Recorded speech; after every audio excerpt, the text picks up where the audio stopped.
दोस्तों, आज मैं एक बात करूंगा बिहार के एक युवा नेता की। और वो नेता पहले बॉलीवुड में एक्टर भी रह चुके। मैं बात करना चाहता हूँ श्री चिराग पासवान जी की। वो चिराग पासवान जो श्री रामविलास पासवान जी जो अभी नहीं रहे, उनके बेटे हैं। और रामविलास पासवान जी बिहार के एक ऐसे नेता थे, अब वो दलित में आता है। वो सबसे बड़ा नेता, क्योंकि हवा का रुख को बदल देने वाला था। क्योंकि सेंट्रल में जिसकी भी सरकार रहती थी, वो मिनिस्टर रहता था ही रहता था। चाहे कांग्रेस हो, बीजेपी हो, 19 से अभी तक वो मिनिस्टर के दौर में था। मगर चिराग पासवान के पिताजी रामविलास पासवान की डेट हो चुकी है, 3 से 4 साल होने आई। मगर जो उसके बाद चिराग पासवान के साथ जो हुआ, वो बिहार की जनता जानती है। और उसमें कुछ पॉलिटिक्स भी हुआ, कुछ बीजेपी। मैं किसी के ऊपर ब्लेम नहीं लगा सकता कि बीजेपी ने ये खेला किया या इसने किया या उसने किया, क्योंकि डायरेक्ट फैमिली मेम्बर हो गए। क्योंकि उसके चाचा ने चिराग पासवान को ही हटा दिया और उसके 4 MP को लेके वो सेंट्रल से मिल गया। अब देखिए, सेंट्रल में बीजेपी है जो भी है, सेंट्रल अपना स्वाद देखता है। सेंट्रल उसी को देखता है जिसके पास MP हो, जिसके पास MLA। आप मेरे पास अभी 50 MLA हो जाएगी दिल्ली में, तो मैं खुद CM दिल्ली का बन जाऊँगा। एक मिसाल की बात बता रहा हूँ। तो चिराग पासवान के चाचा के पास 4 MP चल गए, वो चल गए सेंट्रल में। और चिराग पासवान को दूर कर दिया है कि वो मात्र एक ही MP वो बचे रहे। उसके बाद शुरू होता है संघर्ष। 2 महीना 3 महीना तो हेडलाइंस ज़्यादा रहता कि चिराग पासवान के साथ ये हुआ वो हुआ। मगर चिराग पासवान ने हिम्मत नहीं छोड़ी। वो अपने पिताजी का ईमान और पिताजी की इज्जत और उसी के साथ डट रहा कि उसको भरोसा था कि जो उसके पिताजी ने उसके लिए किया है, वो उसे कब उसको मिलना तय है। मगर उसने हिम्मत की, पेशेंस रखा, वो अपना माइंड कभी नहीं करना। वो अब शब्द भाषा बोला ना, वो बीजेपी के खिलाफ भी गया। क्योंकि अगर बीजेपी के खिलाफ ही जाना, क्योंकि बीजेपी सेंट्रल में उसके चाचा जी को लिए, नहीं तो उससे पहले रामविलास पासवान जी के तो जो होता तो वो होता। मैं बीजेपी के खिलाफ भी नहीं गया।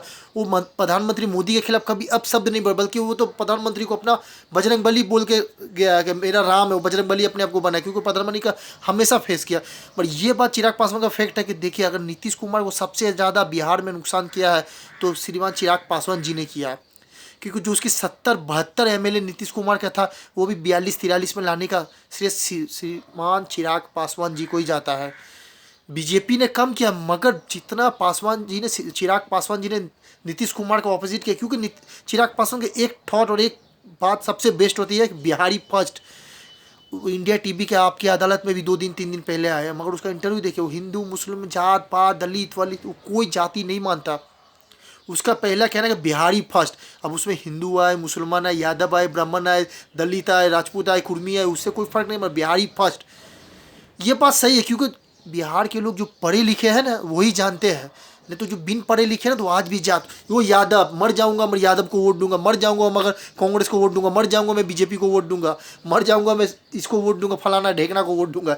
ये आज है। मगर चिराग पासवान, आपको क्या लगता है? मेरे हिसाब से कि आने वाले फ्यूचर के बिहार का CM चिराग पासवान बड़े पोस्ट के नेता है और नेक्स्ट है CM के पद के लिए। क्योंकि तेजस्वी यादव तो टॉप 1 में है, क्योंकि देखिए उसके पास वोट बैंकिंग है।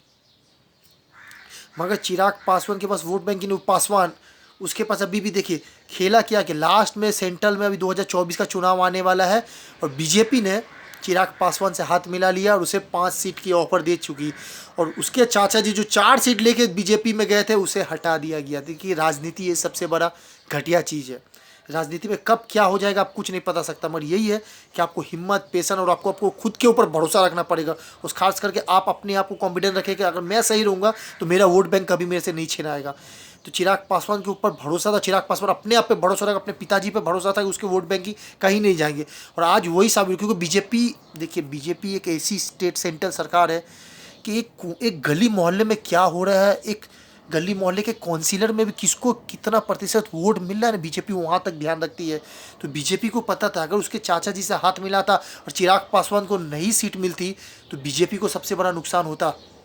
जो भी 36-35 सर्वे में दिखा रहा ना, 20-25 में आ जाता। अगर चिराग पासवान जी अगर इंडिया गठबंधन में शामिल हो जाता और RJD के साथ शामिल हो जाता ना, तो सबसे ज़्यादा फायदा हो जाता और बीजेपी को सबसे ज़्यादा नुकसान होता, क्योंकि उसका चाचा का वोट आने वाला नहीं था। इसीलिए बीजेपी ने चिराग पासवान से हाथ मिला लिया, उसे 5 MP का ऑफर दे दिया। 5 MP मायने रखते हैं। दिल्ली में 7 MP है और बिहार में चिराग पासवान जी को 5 MP मिल गया। जब उसके पिताजी थे तब उसको 5 MP मिला, मगर अभी भी मिला।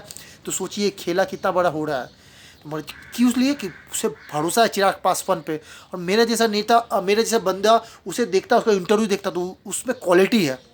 किस बात की क्वालिटी का, जात धर्म कुछ नहीं जानता, वो ट्रू बोलता, बिहारी फर्स्ट। क्योंकि हिंदुस्तान में सबसे बिछड़ा हुआ देश अभी भी बिहार है।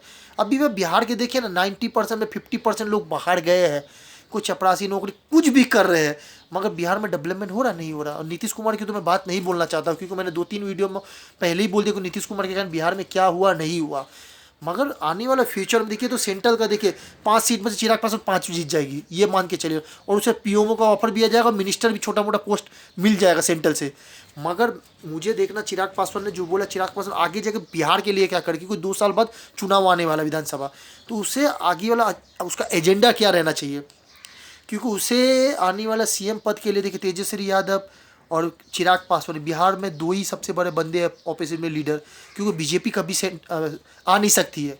वो समर्थन से बीजेपी बिहार में अपनी सरकार बना सकती है, मगर वो अकेले सीएम नहीं बन सकते बीजेपी का।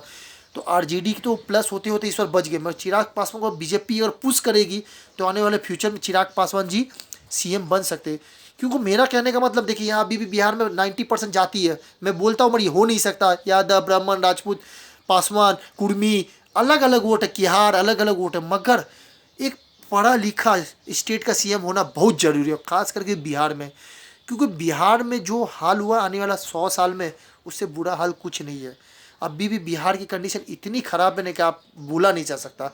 तो मेरा कहने का मतलब सीएम कोई भी बने, मगर एक पढ़ा लिखा बने। जाति वाला जो बोलेंगे कि मेरे पास यादव वोट है, मेरे पास मुसलमान वोट है, वो सीएम बनना, तो ये सबसे बड़ा देश के लिए, स्टेट के लिए नुकसान है।